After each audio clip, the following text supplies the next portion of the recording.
What up, y'all? Good morning. It's hump day. Hope y'all staying active and everything. It's your boy LG Crone, back at it. Gotta talk about it. Let's get into the topic. And the topic for Dallas Cowboys is,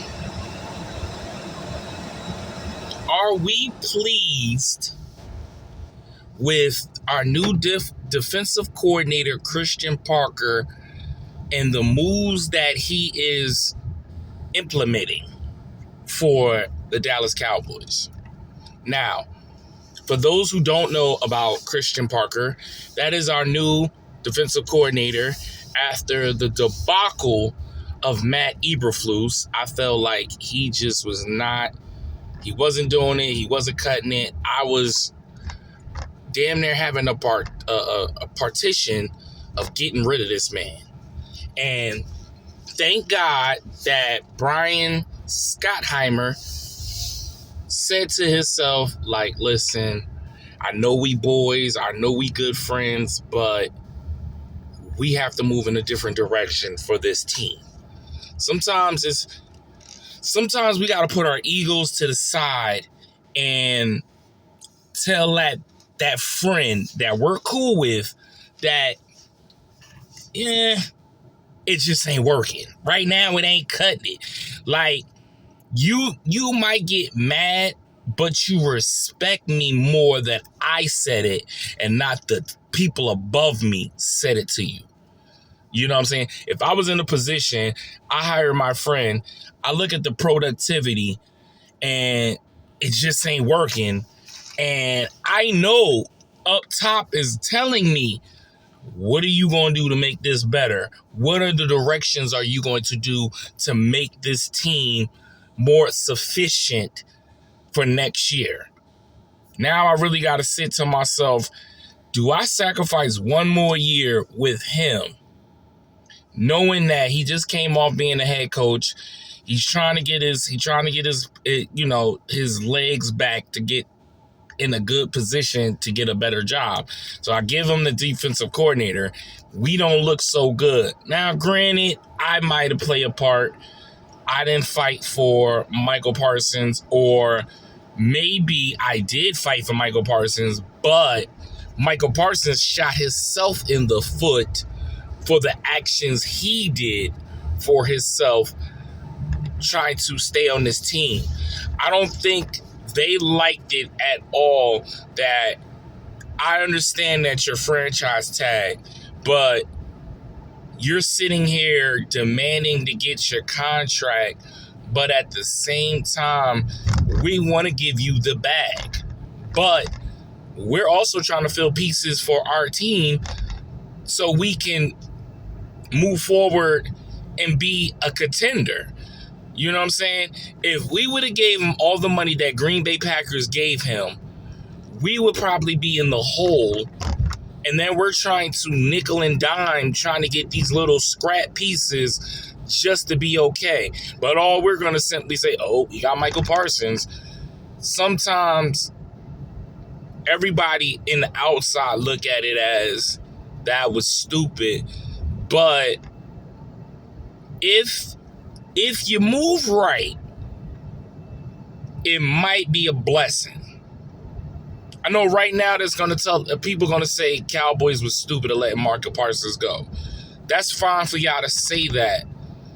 But let's wait to about 4 to 5 years to see, was that move worth it or was it not? To me, I feel like letting go DeMarcus Lawrence, somehow you could have worked the deal out, gave him you could at least sign him a 1-year deal, like $9 million or something like that contract to make him want to stay.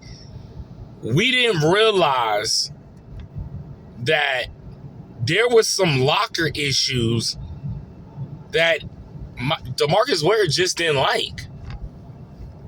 And then he was being quiet about it because he removed himself. He didn't go to the public. I feel like after he said his comment, once he left and said, I don't see myself getting a Super Bowl in Dallas, that's what made me leave. That's when everybody wanted to talk and felt, in your feelings. And then that's when he started airing shit out. He like, bruh, if you was worrying about focusing on your actual career instead of your podcast, maybe it would have been reasons why I would have stayed. So that right there is telling me is that you're more focusing on your personal issues than your actual what made you get that big contract. You know what I'm saying? You gotta understand yourself. And I feel like people don't realize athletes that got a podcast, the ones we respect is the ones that already played the game and now they retire and now they get to talk about it in a perspective of I played and this is my opinion of the game. You get what I'm saying? Like, we respect Shannon Sharpe. We respect Michael Irvin. We respect Emmitt Smith. We respect Deion Sanders. We respect these athletes that played the game. Richard Sherman. We respect these athletes that played the game of football, that now they get to step back. They get to tell them their opinion of what the athlete should do. Or even if they go and say, well, when we did it like this. You know what I'm saying? But you just gotta you gotta put your spin on it. If you're still playing and now you're sitting here trying to, like, Cooper DeJean and Blankenship, that them two, they got a podcast and they're still active. But here's the difference. They won a Super Bowl. So now their mindset ain't just like, okay, you're getting clickbait, but now, you know what I'm saying? Jason Kelce, Travis Kelce, both won a Super Bowl. So their mind is already like, we're starting the podcast and we're about to transition from, we played in the NFL and now we're retiring. Well, one brother's retiring, one is about to retire. So it's like, there's limitation. Your career just started. It just started. You haven't made a monster impact just yet. You made a little bit, but we're talking about significant impact. I'm talking about an impact like you broke the most sack records in NFL franchise record. You know, those are things that you can solidify yourself or be like, yeah, you ain't even got to point yourself, but we know. Because now we want to hear, how did you prepare yourself like that? Now you're sitting here, oh yeah, let me get on this podcast, let me say my stuff, and then I got practice, yada yada yada, and then next thing you know, we hear that you ain't in practice or in the game, you hurt. Because now our mind is like, well, damn, did he really physically train in the off season to get himself to that point of, I'm a dog, ain't nobody gonna mess with me in this game?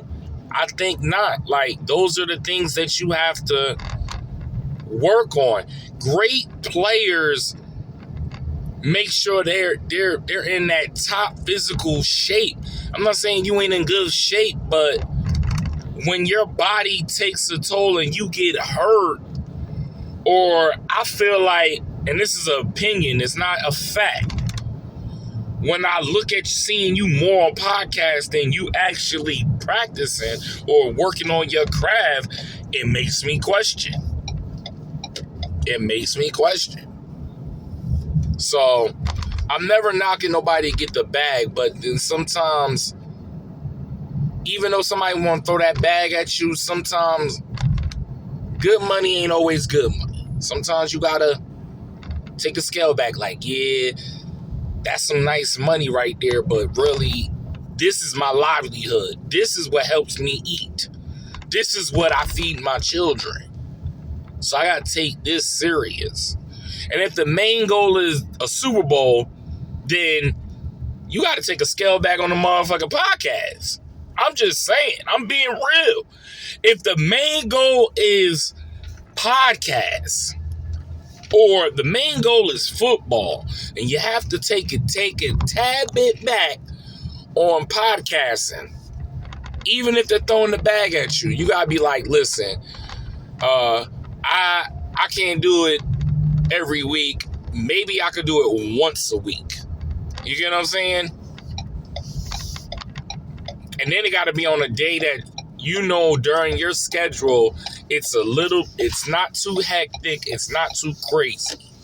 But before we get back on the topic, so Christian Parker, to me with Christian Parker, I feel like I'm not 100% sold into Christian Parker, but I am okay with the moves he's doing as a defensive coordinator. And when I say that, is that one, I can applaud him for you went ahead and brung your own people. You didn't settle for the people that was there. You went and said, listen, y'all giving me the keys to the defensive coordinator. Let me pick my roster, my coaches for the defensive. Let me go get them. If you want me to improve and you want me to do something, that's what I need to do. That's the moves I need to make. And they said, okay, that's fine. And he simply did it. So I applaud him on that move of setting up his defense of like all these people that's been there. Okay, we got to remove them. We need to make it fresh. I need to be comfortable for the people I selectively picked. Now, the moves on defense. Listen, I know we really wanted Nakobe Dean. We really wanted Walker. And the Raiders snatched them up. They had the money. They had the bag. They was willing to pay them. Shout out to them. You know what I'm saying? Christian Parker, to me, is taking this time from looking at these players, looking at their years, and asking himself, does my scheme of what I'm doing as a defensive coordinator, if I get this player, does that fit? Does he know the system that I'm trying to coach? It ain't just going to snatch a player just because he's in the free agency. Now, of course, we will all hope that we get the splashy, flashy player on the market. Sometimes you got to get the need position that fits your defensive position. When we went and got Thomas, the safety from Carolina, it fit Christian Parker's scheme. When we got PJ Locke, it fit Christian Parker's scheme. When we got Durant, it fit Christian Parker's scheme. Now we signed another person. It's fitting his scheme. So I just got news that the Dallas defense scout all went to Miami's pro day to look at their players. That's a good insight to tell you that Dallas want to see this talent. And there's a possibility at the 12th pick, we might get one of these Miami players. Whether it's Ruben Bailey, I don't feel like he's going to fall. Marshawn Delane, I heard he had a great pro day. He might not fall to 12. There's a bunch of players between Kansas City, Cincinnati, Dolphins might be getting a cornerback. What's the other dude? The other DN, I forgot his name. I can't pronounce it. I'm terrible with names, so don't hurt me. Hakeem, I think it's Hakeem. You know, they went to check all these players. They checked the lineman, Bell, something Bell. They went to check him, that lineman, offensive tackle. They're looking, because they're possibly looking at, okay, Miami had a good team. Let's go ahead and get some of these players. whether it's going to be in the first, second, or third. You get what I'm saying? I heard a scout went to go see the tight end from Oregon, checked him out. You know, I see us getting active, getting in this draft, but don't be surprised. And I say this with the grain of salt. I heard rumors that it's a possibility we could trade for Brooks, the linebacker from Miami Dolphins. There's a possibility Max Crosby still could be on the table. That's still a possibility. I mean, we did offer them Osa and a draft pick and next year's draft pick for Crosby, but they got greedy and they wanted to take Ravens, and now they reneged and got Trey Henderson. Listen, we could spin the block. Hey, listen. We'll give you that first round 12 pick. You give us Max Crosby and maybe a next year's pick, second rounder. Come on now.